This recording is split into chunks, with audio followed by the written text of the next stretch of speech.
નમો હરિયંતાણમ નમો સિદ્ધાણમ નમો આયર્યાણમ નમો વજ્જાયણમ નમો સૌવસાવણમ એસો પંચનમુકારો સૌપાપણાસણો મંગલાણમ ચ સવ્યેસી પરમં વૈ મંગલમ મંગલમ ભગવાન વીરો મંગલમ ગૌતમ પ્રભુ મંગલમ સ્થૂલભદ્રાદ્યા જૈન ધર્મો સુમંગલમ. પ્રવચનનો વિષય છે માર્ગ ભૂલેલા જીવન પથિકોની પ્રતિબોધ કથા. આજથી 1245 વર્ષ પૂર્વે બનેલો 4 પ્રસ્તાવ અને 17,000 શ્લોકોની અંદરમાં ફેલાયેલો આ કુવલય માલા નામનો ગ્રંથ ક્રોધ, માન, માયા, લોભ અને મોહ, આ 5 દોષો, આ 5 દોષોની પરેશાની, આ 5 દોષોની પીડા, આ 5 દોષોનો કેટલીક જગ્યાએ આપણને જ્વલંત વિજય પણ દેખાય અને કેટલીક જગ્યાએ આ 5 દોષોનો ઘોર પરાજય પણ આપણને દેખાતો હોય છે. કોઈક વ્યક્તિ એવી હોય છે કે જે આ 5 દોષોના ભોગ બન્યા પછી એની સરેન્ડર બની જાય, એની શરણાગતિ સ્વીકારીને આપણા જેવા જીવો. અને એવા કેટલાક મહાસત્વશાળી જીવો છે, મહાપરાક્રમી મહાસત્વશાળી જીવો કે જે આ 5 દોષોને પોતાની નજીકની અંદરમાં આવવા તો નથી દેતા, ફરકવા પણ નથી દેતા અને એની ઉપર વિજય ફેરવી એને ધૂળ ચાટટા કરી અને એક વિજય ધ્વજ લહેરાતા હોય છે. કદાચ આપણો દિવસ ક્યારે એવો આવશે એ તો આપણને ખબર નથી, અત્યારે તો લાગતું નથી. આપણી જિંદગીને જોયા પછી અત્યારે તો એવું નથી લાગતું કે આપણે કદાચ આ 5 દોષો ઉપર વિજય પ્રાપ્ત કરી શકીએ. સતત ને સતત કોઈ પણ પ્રસંગે, કોઈ પણ અવસરે, કોઈ પણ બનાવે, કોઈ પણ ઇવેન્ટ આવે, કોઈ પણ એવો સમય આવે, સંજોગ આવે, કોઈક એવો અવસર આવી જાય એટલે આપણે સીધા જ આ 5 દોષમાંથી કોઈ એક દોષનો ભોગ બની જઈએ છીએ. કેમ આવું કેમ થાય છે? એટલા માટે થાય છે કારણ કે આપણે જ આ દોષોને બોલાવ્યા, સ્વીકાર્યા, સાચ્યા, એનું સ્વાગત કર્યું, એને મોટા કર્યા, એને સાચ્યા છે, આપણે સાચ્યા છે. એટલે આ દોષોનો તો કોઈ ગુનો નથી કારણ કે દોષોની તાકાત હતી જ નહીં. જ્યારે એ બાલ્ય અવસ્થામાં હતા, જ્યારે એ લોકોની કશી તાકાત નથી ત્યારે આપણે એને સપોર્ટ કર્યો. બસ આજે એની તાકાત વધી ગઈ છે. હવે એની તાકાતને તોડવા માટે મહામહેનત, મહાપરાક્રમ, ખૂબ કોશિશ કરવી પડશે. એમાં કદાચ આપણે શરૂઆતમાં સફળ પણ બનીશું, ક્યારેક નિષ્ફળ પણ જઈશું, બધું જ બની શકે એમ છે. પણ જે છે એને આપણે કરવું તો પડશે, એ સિવાય તો આપણે ક્યારેક આમાંથી બહાર નહીં આવી શકીએ. અને એ બતાવવા માટે આ ગ્રંથ કથા દ્વારા આખી વાતો બતાવવાની અંદરમાં જાય છે. બધી જ વાતો સીધો ઉપદેશ આપ્યા વગર ડાયરેક્ટ કથા દ્વારા, એક કથાના માધ્યમ દ્વારા આ બધી વાતો બતાવે છે. અને કથા જાણતા જાણતા ત્યાં સુધી પહોંચેલા હતા કે કુવલય ચંદ્રકુમાર અને કુવલય માલા જ્યારે પોતાના નગર તરફ પ્રસ્થાન કરી રહેલા છે અને ઘોર જંગલની અંદરમાં એક અદ્ભુત મુનિરાજ, એક ભવ્ય મુનિરાજ, એક સુંદરતમ મુનિરાજના દર્શન થયા.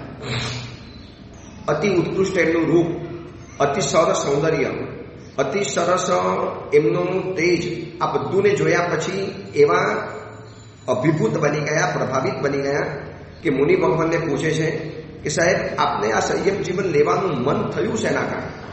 કઈ એવી ઘટના બની આપણા જીવનની અંદરમાં કે આપને આ સંયમ જીવન લેવાનું મન થયું? અને કુવલય માલા અને કુવલય ચંદ્રના સવાલની સામે મુનિ ભગવંતે જે આખી પોતાની આત્મકથા બતાવી એ બતાવતા કહે છે, રાજકુમાર હતો, ચિત્રનો શોખ હતો, ચિત્રકર્મની અંદરમાં વિશારદ બનેલો હતો.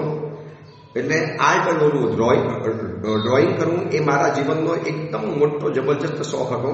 અને બસ આવી રીતે જંગલોની અંદરમાં જવું, અવારનવાર જંગલોના પિક્ચરો બનાવું, ચિત્રો બનાવું. એમાં એક દિવસ ઉદ્યાનમાં જઈ ચડ્યો ત્યારે એક ઉપાધ્યાય મળ્યા અને મને એમને બહુ વિશાળ ચિત્રપટ બતાવ્યો. એમને ખબર પડી કે માને પણ ચિત્રકર્મનો શોખ છે, તો એમને કીધું જોયું તો મેં પણ એક ચિત્ર બનાવ્યું છે અને એક કલાકારને ઓળખી શકે એવી રીતે મેં જ્યારે ચિત્ર જોયું મને ચોંકી ગયું. શું અદ્ભુત ચિત્ર હતું! ત્યારે ખબર નથી કે આ ચિત્રપટ મારી આખી જિંદગીની કરવટ બદલી નાખશે, આખી જિંદગીને યુટર્ન અપાવી દેશે, આખી જિંદગીનો દેદાર બદલી નાખશે. એ ચિત્રકર્મને જોતા મારા મનની અંદરમાં જે ઉથલ પાથલ થઈ, મારા મનના જે ભાવો પલટાતા ગયા, આ સંસારની અંદરમાં બનનારી પ્રત્યેક ઘટનાઓ, પ્રત્યેક વાતોને આ ચિત્રની અંદરમાં ઉતારવાની અંદરમાં આવી હતી. એવા ચિત્રો બનાવેલા હતા કે જે ચિત્રને જોતા જોતા આખો સંસાર આપણને યાદ આવી જાય કે સંસારમાં આવી જ ઘટનાઓ બને છે. આપણે પણ આ સંસાર ચક્રના ચિત્રપટની કેટલાય દિવસથી વાતો આપણે સાંભળી રહેલા છીએ. અને આ વાતો સાંભળ્યા પછી હવે ક્યારેક કોઈક સમાજના ફંક્શનમાં, કોઈક મેળાવડામાં, કોઈક એવા જાહેર સમારંભમાં અથવા તો કોઈ વ્યક્તિના ઘરની અંદરમાં જશું એટલે આપણને ખબર પડશે કે હા, એ કુંવરમાલા ગ્રંથની અંદરમાં જે સંસાર ચક્રનું ચિત્રપટ બનાવેલો હતો એમાં જેવી ઘટના બની એવી ઘટના આ પરિવારની અંદરમાં કે આ વ્યક્તિના જીવનની અંદરમાં કે મારા ઘટી રહે, આ બધું જ આપણને દેખાશે. તો સંસાર ચક્રનું ચિત્રપટ બતાવતા એ ઉપાધ્યાય એ રાજકુમારને બતાવતા જાય છે. અને મુનિ ભગવાન પોતાની આત્મકથામાં આગળ બતાવે છે કે એ સંસાર ચક્રની અંદરમાં એક પિક્ચર મને બતાવ્યું કે જોઈ લો રાજકુમાર, આ વ્યક્તિને જોઈ લો, જે વ્યક્તિ કુલ મતની અંદરમાં મત બનેલો છે અને પોતાના પરિવારની એક ગુડવિલ, પોતાના પરિવારનો એક મોભો, પોતાના પરિવાર પાસે રહેલી સંપત્તિ કે બોલબાલા કે જે પણ ગણો આ બધાને કહેવાય છે કુલ મદ કહેવાય. કુલ એટલે ફેમિલી, મદ એટલે ઘમંડ, પરિવારનું ઘમંડ, એનું અભિમાન. હવે માનો કોકના પરિવારની અંદરમાં અતિ સમૃદ્ધિ છે, અતિ શ્રીમંતાઈ છે. એ પરિવારની અંદરમાં કોઈક નેતા છે, કોઈક અભિનેતા છે, એક જ પરિવારમાંથી કોઈક નેતા બન્યા, કોઈ અભિનેતા બન્યા, કોઈ બહુ મોટી ઇન્ડસ્ટ્રીનો માલિક બની ગયો. એક ઘરમાં ડોક્ટર છે, વકીલ છે, સીએ છે, પત્રકાર છે. એક જ ઘરની અંદરમાં બધી જ દીકરીઓના ધારક પરિવારો રહેલા છે. અથવા તો પરિવારના બધા સદસ્યો ડોક્ટર છે, અથવા તો પરિવારના બધા લોકો સીએ છે. આજે એવું બનીએ છે, પતિ પત્ની, દીકરો દીકરી, પિતાજી માતાજી બધા સીએ. મેં એવા પરિવાર જોયા છે મુંબઈની અંદરમાં કે જે પરિવારમાં બધા જ ડોક્ટર છે. મમ્મી ડોક્ટર, પપ્પા ડોક્ટર, દાદા ડોક્ટર, દાદી ડોક્ટર, એમના મામા, એમની મામી, એમના અંકલ, એમની આંટી અને ખુદ દીકરા દીકરી પણ હવે ડોક્ટર બનવા માટે તૈયાર થયેલા છે. આખું ડોક્ટર ફેમિલી કહેવાય. હવે આવો પરિવાર હોય, આવો કોઈ વિશિષ્ટતાને ધારણ કરનારો કોઈ પરિવાર, હવે એને કુલ મત કદાચ આવી શકે છે, બધાને આવે એવું નથી.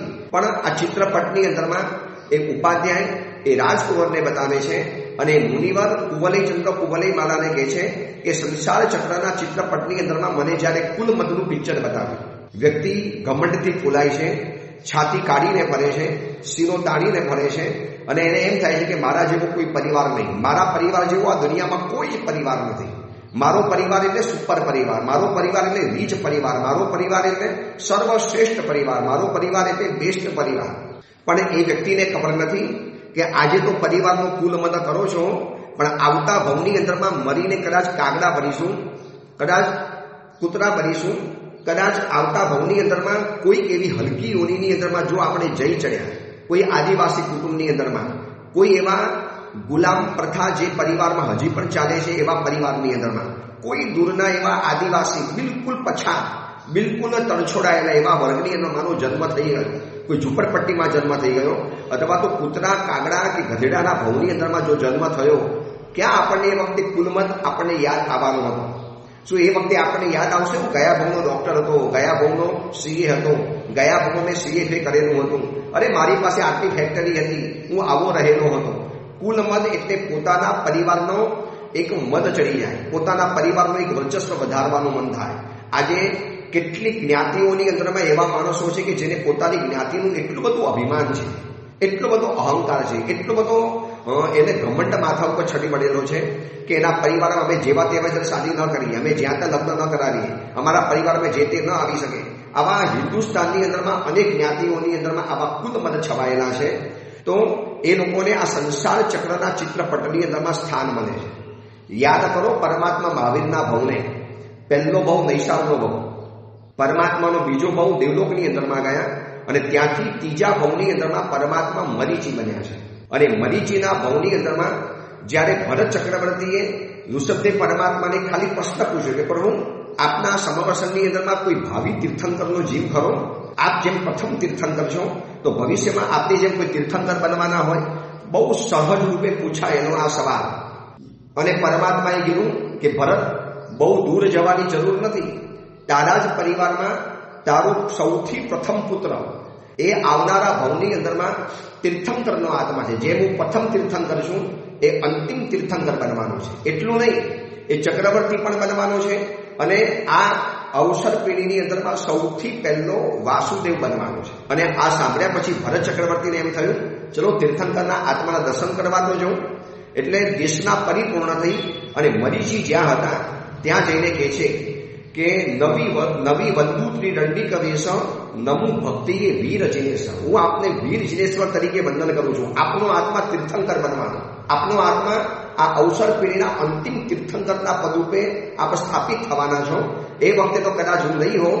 અત્યારથી આપના આત્માના તીર્થંકરના આત્માને મારા વંદન છે. અને આ સાંભળ્યા પછી એને કુલ મદ ચડ્યો. હું તીર્થંકર બનવાનો, હું ચક્રવર્તી બનવાનો, હું ભરત, પછી હું પહેલો વાસુદેવ બનવાનો. મારા પિતાજી ચક્રવર્તી, મારા દાદા તીર્થંકર, હું પોતે તીર્થંકર બનવાનો, હું પોતે એક વખત ચક્રવર્તી બનવાનો, હું પોતે એક વખત સૌથી પહેલો વાસુદેવ બનવાનો. મારે 3 પદવીની છાપો, બાપાજીને ચક્રી બાપો. મારી પોતાની 3 પદવી, મારા પિતાજી ચક્રવર્તી, મારા દાદા તીર્થંકર. શું મારું કુલ, શું મારો પરિવાર, શું મારું ફેમિલી. બસ જમીનથી 4 વેદ ઉપર ચાલવા માટે થયું. નાચે કુલ મદ શું ભરાણો, નીચે ગોત્ર ત્યાં બંધાણો. આ એક કુલ મદ કરી બેઠા. તીર્થંકરના આત્મા પણ જો ભૂલ કરી બેસતા હોય કુલ મદ કરવાની, તો આપણે તો કદાચ કરી શકીએ ને. અને તીર્થંકરના આત્માને ભૂલ કર્યા પછી પણ જો એનું પરિણામ નથી જો ભોગવવો પડતો હોય તો મારે અને તમારે પણ ભોગવી લેવાનું છે. બહુ શ્રીમંત પરિવાર, હાઈફાઈ સોસાયટીમાં રહેતા હોય, અતિ રીચ એપાર્ટમેન્ટમાં રહેતા હોય, બહુ મોટા બંગલાની અંદરમાં રહેતા હોય, અને એવી કન્યાઓ અને એવા પરિવારના દીકરા દીકરીઓ છે ને, આમ બીજા લોકોને આમ આભાર છે કરે. વર્ષો પહેલા મારું ચાતુર્માસ હતું મુંબઈની અંદરમાં જૂસ સ્કીમની અંદરમાં. ત્યારે ત્યાંની કેટલાક સારિકા બહેનો મને કહેવા માટે આવ્યા, સાહેબ અમે તો રહીએ છીએ મલાડ, આ બાજુ કદાચ કાંદીવલી કે વિલેપાલ્લામાં રહીએ છીએ, પણ અમારા દીકરાઓ અહીંની સ્કૂલોની અંદરમાં ભણે છે, આ જૂસ સ્કીમના એરિયાની સ્કૂલોમાં. પછી એમને જે વાત કરીને, સાહેબ આપને શું વાત કરીએ, અમારા દીકરાઓ ઘરે આવીને રડે છે, દુઃખી થાય છે કે આ એરિયાના છોકરાઓ એવી એક બુરાઈ રાખે છે. ભાઈ આ લોકો તો છે ને સ્લમ એરિયાવાળા કહેવાય. બોલો, મલાડ, વિલેપાલ્લા, બોરીવલીના એરિયાના સ્લમ એરિયા કહેવાય. આપણે તો છે ને જૂસ સ્કીમ વાળા કહેવાઈએ, આપણે તો બધા અભિનેતા દીકરાઓ કહેવાઈએ, આપણે તો બહુ મોટી સેલિબ્રિટીના દીકરાઓ કહેવાઈએ.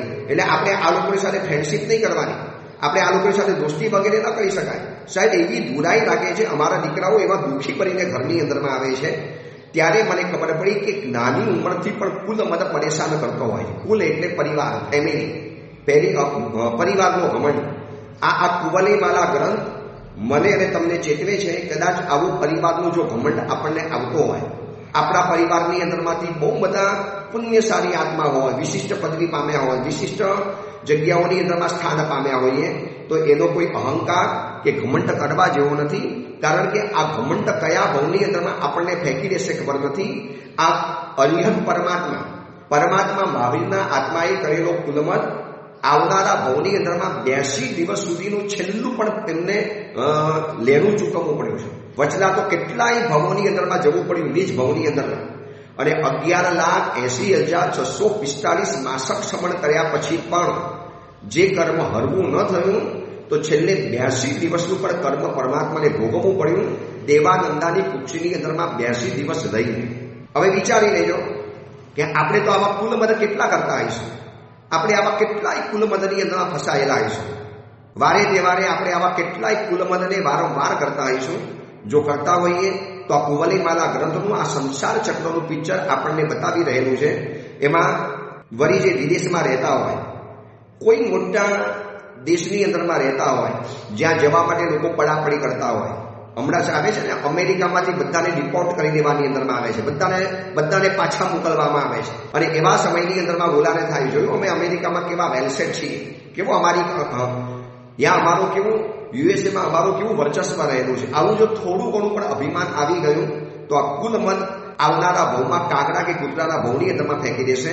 એ ઉપાધ્યાય એ રાજકુંવરને આ સંસાર ચક્રના ચિત્રપટની અંદરમાં એક આપણા પિક્ચર બતાવે છે. કેટલા ઝીણા કેટલા મહત્વના પિક્ચરો બતાવે છે. પછી આગળ કહે છે કે કુંવર, જો તમને આ જગ્યાની અંદરમાં લોભમાં ઉન્મત્ત થયેલો એવો એક વ્યક્તિ બતાવો. જો આ સંસાર ચક્રના એક ચિત્રપટની અંદરમાં મેં એક પિક્ચર બનાવ્યું છે, લોભની અંદરમાં ઉન્મત્ત થયેલો, લોભમાં પાગલ થયેલો.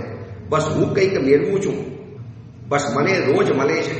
માનો એ વ્યક્તિને રોજ લાભ થતો હોય, રોજ એ સક્સેસ જતો હોય, રોજ એને જીવનની અંદરમાં ફાયદા ઉપર ફાયદા થતા હોય, ત્યારે એ વ્યક્તિના મનની અંદરમાં જે અહંકાર છવાતો જાય છે, એ વ્યક્તિના મનની અંદરમાં જે અહંકાર આવી જાય છે, રોજ લાભ થાય, રોજ લાભ થાય, રોજ હું વિચારું છું, પરંતુ એ નિર્ભાગી વિચારતો નથી કે આ બધું તો છે ને પુણ્ય કર્મના વશથી બને છે. લાભ થાય છે પુણ્યના કારણે, અને અભિમાન પોતાની હોશિયારી ઉપર કરે છે, આવડત ઉપર કરે છે. કેટલી મોટી મૂર્ખામી છે!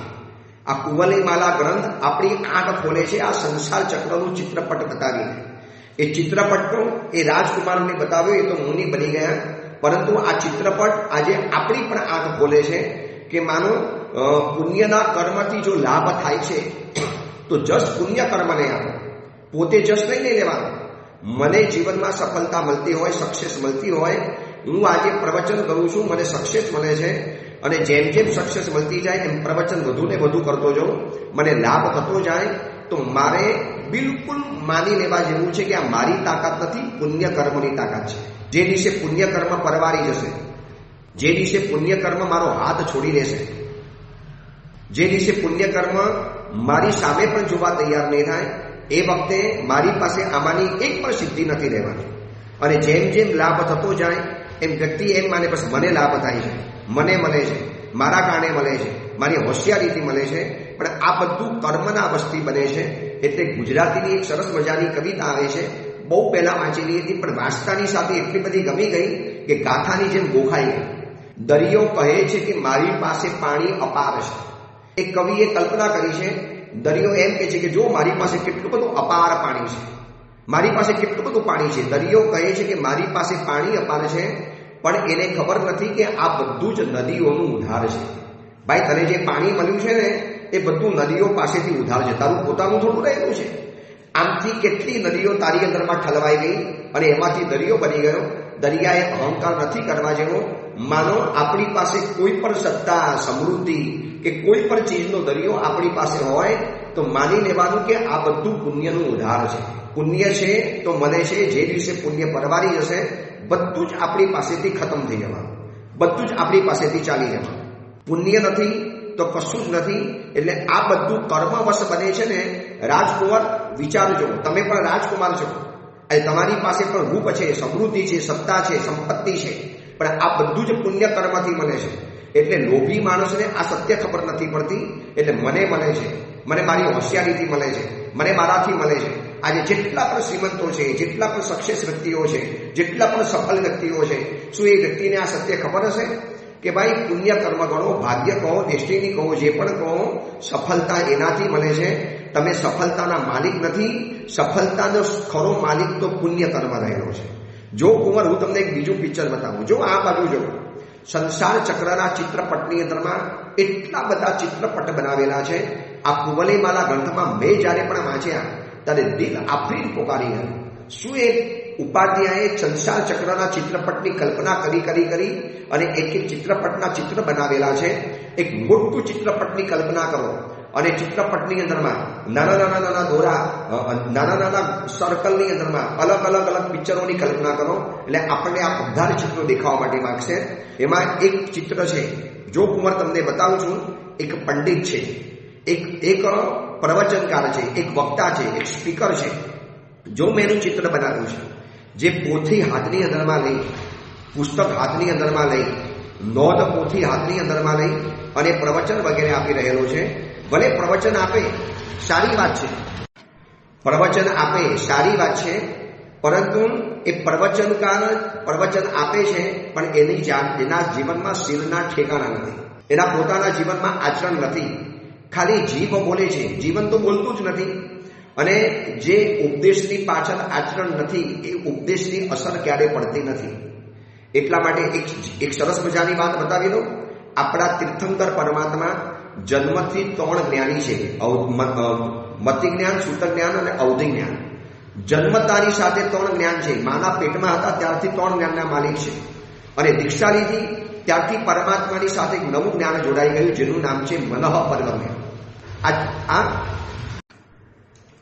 એ ચોથું અવધિ જ્ઞાન જોડાયા પછી પણ પરમાત્મા છદ્મસ્ત અવસ્થાની અંદરમાં દેશના નથી આપતા. કેમ નથી આપતા? કારણ કે પ્રભુ સમજે છે કે મારી પાસે સંપૂર્ણ જ્ઞાન એવું કેવળ જ્ઞાન નથી આવ્યું માટે. હવે વિચારી લેજો, 4 જ્ઞાન આવી ગયા છે અને ખાલી એક જ જ્ઞાન બાકી છે, ઓનલી વન, કેવલ જ્ઞાન, મન પર્વ જ્ઞાન અને ઔધિક જ્ઞાન. તો બધું જ બોલી શકે પ્રભુ. દીક્ષાના પહેલા દિવસથી, જે દિવસે દીક્ષા લીધી એ દિવસથી કેવલ જ્ઞાન આપીએ તો પ્રભુને વાંધો નથી આવતો, એક પણ જાતનું ઉત્સુક ભાષણ નથી થવાનું. પણ પ્રભુ કહે છે નહીં, સાધના હજી બાકી છે, સાધનાથી સંપૂર્ણ શુદ્ધ થવાનું બાકી છે, 4 ઘાતી કર્મોના ભૂકા બોલાવાના બાકી છે, હજી છત્મસ્ત કહેવાઉં છું, હજી મારી પાસે સંપૂર્ણ કેવલ જ્ઞાન નથી આવ્યું તો મારાથી ન બોલી શકાય. તો તીર્થંકર પરમાત્મા કેવલ જ્ઞાન પામ્યા પછી જ દેશના આપશે, એ સિવાય નહીં. ભલે ને આદિનાથ ભગવાન 1000 વર્ષ બહુ ન રહ્યા, પરમાત્મા મહાવીર 12.5 વર્ષની ઘોર સાધના કર્યા પછી પ્રવચન આપ્યું. પાછનાર ભગવાન 100 દિવસનો શીશકાલ પસાર કર્યા પછી પહેલી દેશના આપી. કેમ? બસ તીર્થંકર ભગવાન કહે છે કે આચરણ વગરનો ઉપદેશ એ જીવનમાં ક્યારેય અસરકારક નથી બનતો. જે વ્યક્તિના ઉપદેશની પાછળ જો એનું શીલ, એનો સંસ્કાર, એનું આચરણ હશે તો એની અસર બહુ દિલ સુધી પહોંચવાની છે, એના દિલ સુધી પહોંચી જશે. હું પણ આ પ્રવચન આપું છું, માત્ર જો મારું છે ને બોલવાનું જો હોય, માત્ર હું ખાલી પંડિતાઈ બતાવવાની અંદરમાં જાઉં તો આ પ્રવચનની અસર બિલકુલ ન પડે. એ પ્રવચન બહુ લાંબો ન ચાલી શકે.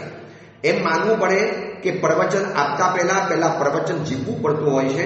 ભલે સર્વ અંશે નહીં, કદાચ નથી જીવી શકાતું તો પણ પ્રવચન આપતા પહેલા હું તો મારા મનની અંદરમાં આ પ્રવચન જ્યારે પણ આપું છું ને, ઓડિયો પ્રવચન કે સંજ્ઞા પ્રવચન આપતા પહેલા વ્યાખ્યાની પાઠ ઉપર બેસીને પ્રભુને કહી દો, પ્રભુ માફી માંગુ છું, મારી પાસે આ બોલવાનો સંપૂર્ણ અધિકાર નથી.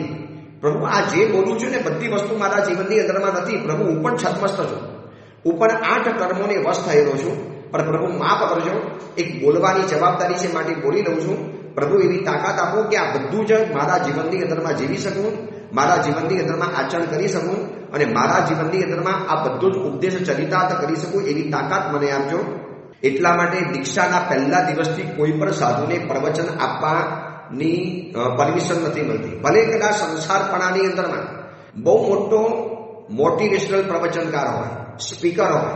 આજે જોવો છો ને કેટલાક દીક્ષાના સમયની અંદરમાં જે સંચાલકો આવે છે, જે માઇક ઉપર દીક્ષાનું સંચાલન કરતા હોય છે, વિદાય સમારંભ કરતા હોય છે, કોઈ ભાવયાત્રાઓ કરાવતા હોય છે, કેટલું અદ્ભુત બોલતા હોય છે યુવકો.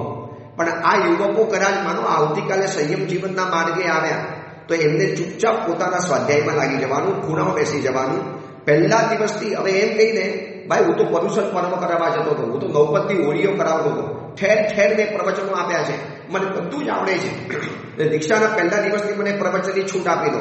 નો, ક્યારેય પણ નહીં મળે.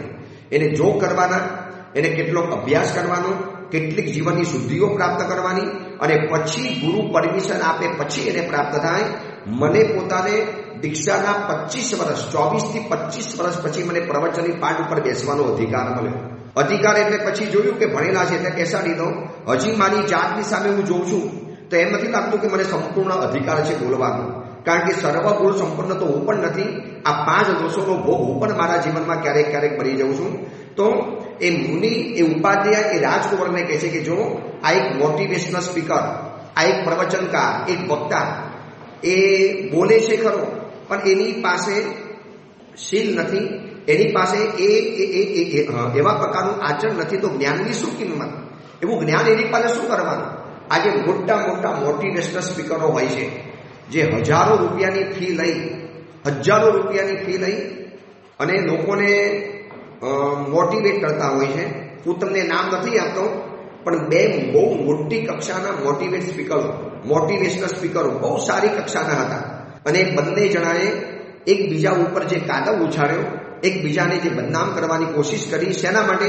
બસ મારું ઓડિયન્સ એની પાસે ન જવું જોઈએ અને એનું ઓડિયન્સ મારી પાસે આવવું જોઈએ. બંને જણાએ પરસ્પર આ કરવા માટે એકબીજા માટે ઘસાતી વાતો. પછી આ બધી જ વાતો જ્યારે બહાર પ્રકટ થઈ, મેં તો આ બધી પેપરોની અંદરમાં વાંચી, ત્યારે હું પણ શબ્દ બની ગયો કે જેમના પુસ્તકો અમે વાંચતા હતા, જેમના પુસ્તકો વાંચીને કંઈક શીખવા માટે મળતું હતું, અરે એ લોકો પણ આવા જે હજારો લોકોને ઉપદેશ આપી શકે તો પોતાની જાતને ન સમજાવી શકે. બસ આ જ વાત બતાવે છે કે બોલી જવું તો સહેલું છે પણ એનું આચરણ કરવું કઠિન છે.